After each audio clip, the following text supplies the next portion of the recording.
I'm Eric Rodriguez. I am 23 and I'm Mexican and I am third generation. I am not considered a nosable kid and I can read, write, and speak Spanish very clear. I feel like the stereotype for being a nosable kid is just the Latin community not speaking very clear in their Spanish, like adding English, for example, or just not being very clear with like the wording that they do, or they get confused or lost in how they pronounce their words. Honestly, no, I don't think they are seen lesser than for being like a nosable kid. I feel like in general, coming to the US, we were taught English, and I feel like from there most people just focus more on that language rather than focusing on both at the same time. My name is Gabby Barajas. I'm 23 years old. I am a second generation Mexican and I am half of a nosable kid. I can read and speak and write in Spanish. I wouldn't say fluently. I had to learn in a very abrupt way, and it was very surprising the way that I had to learn. But I can read it and I can write it and I can somewhat speak it. I consider myself a half a nosable kid because when I grew up speaking Spanish. That was mainly what I spoke. It is my native tongue. But once I entered school, that was mostly like English. So I kind of just got used to speaking English. My dad speaks English. He has an accent, of course, but at home I'll speak Spanglish to him, which is Spanish and English, and then to my mom it's purely Spanish, but I call it broken Spanish to my mom. I'm like, I speak the broken Spanish, because she can understand me and I can hold a conversation with other people, but there's times where it's just like, man, I don't even know what I'm saying. I don't know what I'm talking about. I think we're seen as a lesser Mexican, if that makes sense. Mostly because we look Mexican, but we don't speak Spanish. So it's kind of like there's this phrase in Mexico, it's like, tienes el nopal en la frente, which is like you have your cactus on your forehead. Because, you look like you speak Spanish, but you don't. So I think it's very negative connotation to it. But I know some people who consider themselves nosable kids and don't really care that they're called nosable kids because they know. No, I don't think it's shameful to be a nosable kid, mainly because if you look back at the origin and everything, I know in California back in the day it was very big for schools to send letters home saying no Spanish, only English. So I think there's a big part of us not knowing Spanish is because we want to fit in with the English speakers here. So I don't think there's no shame. I think people put that shame on you so you can feel embarrassed maybe because you don't speak your native tongue.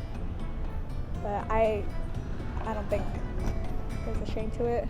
I don't think so. I'm Adriana Gutierrez. I'm 21 years old. I'm Mexican, second generation, and I can read and write in Spanish, so I'm not a nosable kid. I was born in Mexico. I came here at an early age, and my primary language is Spanish, so that's all I would speak until I was about 5 years old when I started school. Both of my parents are fluent in Spanish, and that's all we talked at home. The stigma behind being a nosable kid, I feel like most of the time they get belittled. Maybe because they're expected to know how to read and write and talk properly in Spanish when I guess they don't take in consideration the different environment they're in. It's harder specifically for maybe second generation because most of the time their parents already know English, so they don't really engrave that, oh, you're only speaking Spanish at home. Like me growing up, and when my dad started speaking English, he was trying to practice too, so he would talk English back to us. And then it kind of became where me and my older sister and younger sisters now speak both English and a mixture, which is Spanglish, to both of our parents.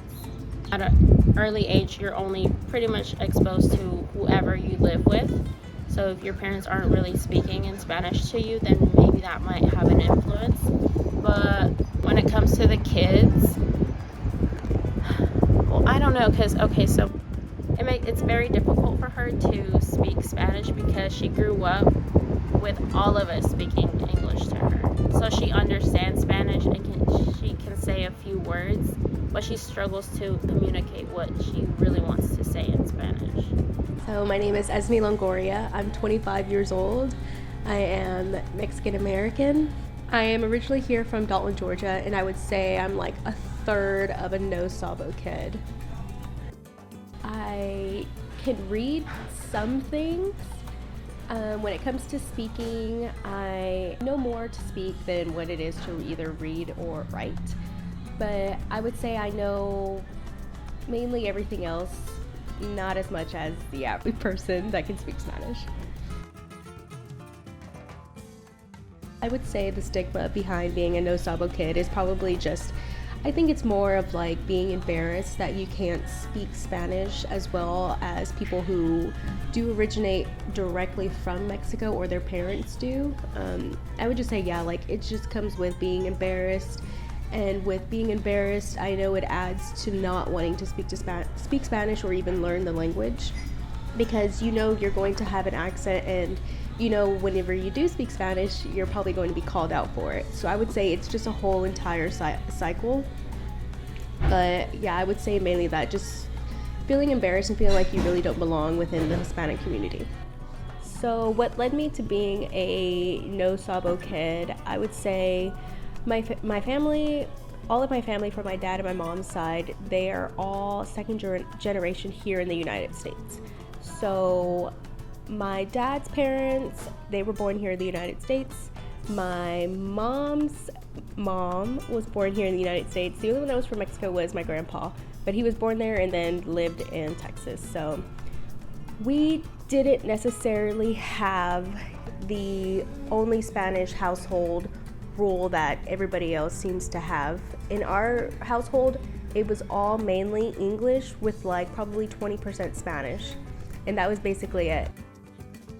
There wasn't a need for me to speak Spanish to like my aunts or my grandma or anything like that, because everybody already knew English.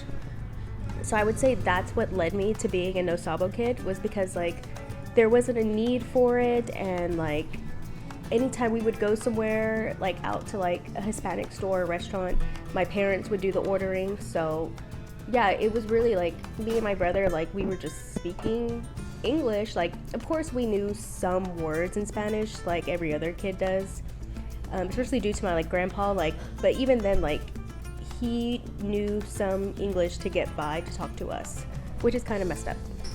I don't think it's shameful, but I think it comes like, it's to like a certain extent, because it's like it depends on if the person is wanting to learn more about their roots, wanting to actually learn to speak Spanish. I had to learn due to work, like in my working environments. Since I do work here in Dalton, Georgia, it's a heavy Hispanic community, and that's mainly all the customers that you get really anywhere. So I had to learn Spanish at those specific places. So where I work is at a retail shop. I had to learn how to say certain things, or if they needed help in a pharmacy setting, which is where I work, I had to learn all these new medical words and all this and that, and it was very overwhelming. But I knew at the end of the day I had to learn how to speak more Spanish than what I did. So now it's not really as shameful, because I'm learning as I go, and I know that the more I learn, the more I'm not really embarrassed about it. Because what could be embarrassing about it for me is that I am not learning Spanish because I don't want to. So I think there's an extent. It's like, it is shameful if you're not willing to put in the work. So I would say to the no Sabo kids, it doesn't matter really the age of what you are. I think learn Spanish as much as you can, and really take time to like look into your roots and all that, because I know for me, like, I'm very much a Mexican American, probably sometimes even more American than Mexican. But you know, I still try to, you know, look inside my roots, look at the family timeline that I have. And yeah, right now it's mainly just learning Spanish, learning the language, and just being able to really communicate with people. like customers, or like if I were to go somewhere here in Dalton, to not feel embarrassed or even like neglect going places like that only speak Spanish, because I have done that in the past where I just literally will not go because I'm scared to mess up and nobody understands me.